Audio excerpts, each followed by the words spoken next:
start to examine the realistic idea of why Bruce Wayne would dress up as a bat, the best explanation offered by the comics is the notion of him using fear against those who would use fear themselves. Where are you? Here. When he's looking for the most intimidating symbol that he can think of, he naturally gravitates towards the thing that has frightened him the most as a child. Essentially, Bruce Wayne becomes his own worst fear.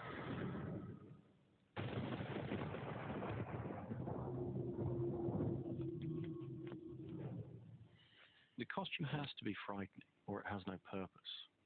For it to be intimidating and imposing, it had to have a sense of function that would play into the credibility of Bruce Wayne putting on this extraordinary costume.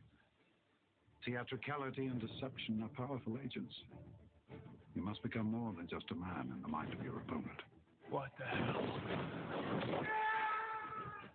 But I wanted to combine that with a design that incorporated the more operatic, animal-like, organic qualities of the costume.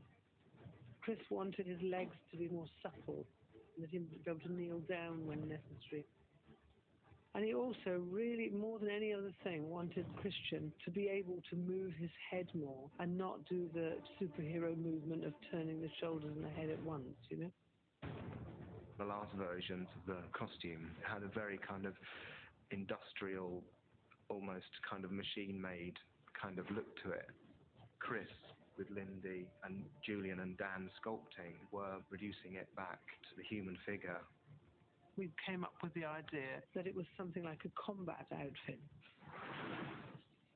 Nomex survival suit for advanced infantry. It had a really high-tech inside mixed with a wetsuit. That would explain why it hugged the body and looked so sort of neat and sexy, really. You actually saw the inner workings of this suit. It's kind of carbon fiber plates.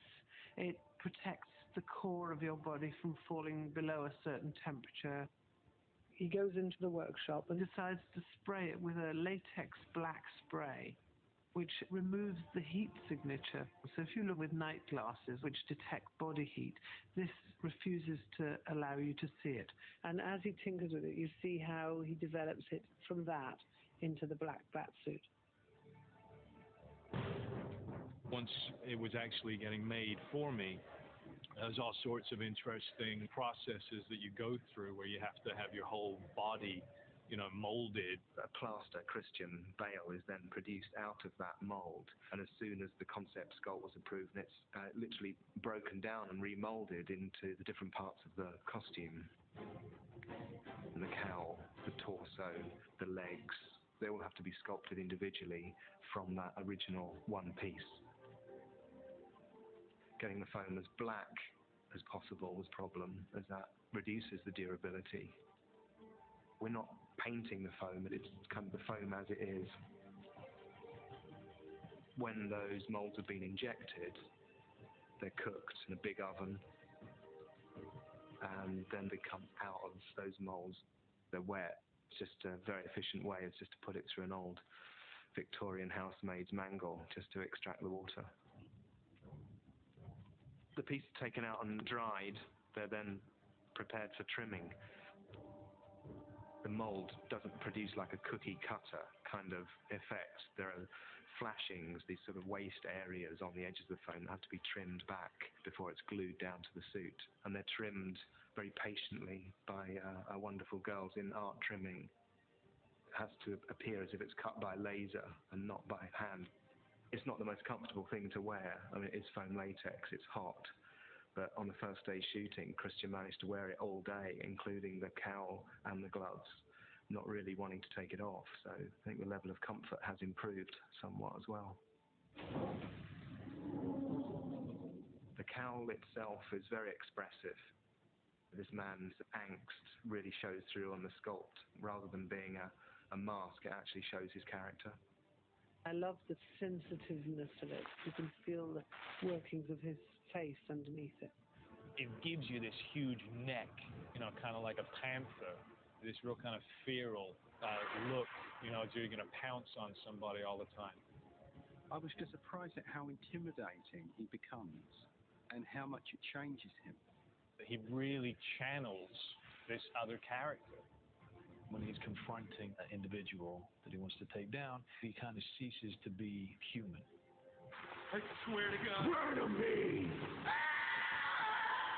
There's naturally, after 6 months of filming, a kind of a love-hate relationship with the thing, because you get headaches in that thing, you know? And I kind of say to myself, use it. You know, the guy's meant to be kind of fierce.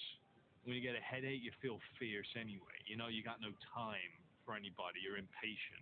So I just said to myself, use it, you know?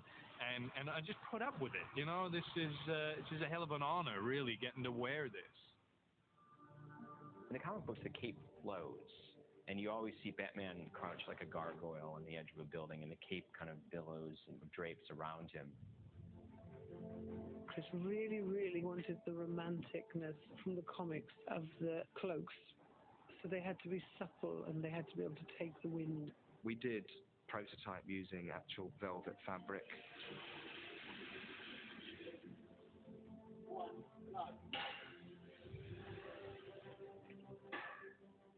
We got quickly bogged down because it got waterlogged and, you know, became sort of too heavy. So we invented our own fabric. Which is the finest parachute silk, which is a nylon, so it's waterproof. And then flocked, which means you shoot little tiny hairs into it, so it ends up as if it's a velvet pile. So it's got the animal feeling on the outside and the waterproof nature and the lightweightness that it flies.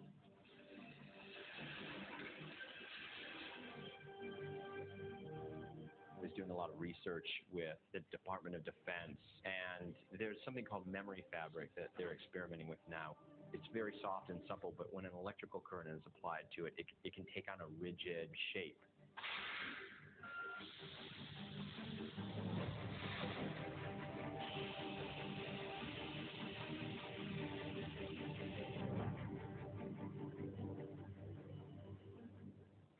It's not who I am underneath, but what I do that defines me.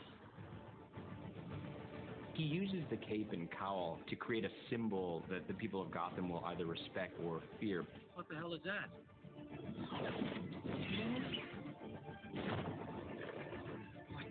Hell are you? The man who is just flesh and blood can be defeated, can be destroyed, whereas a symbol can transcend the idea of just being one man.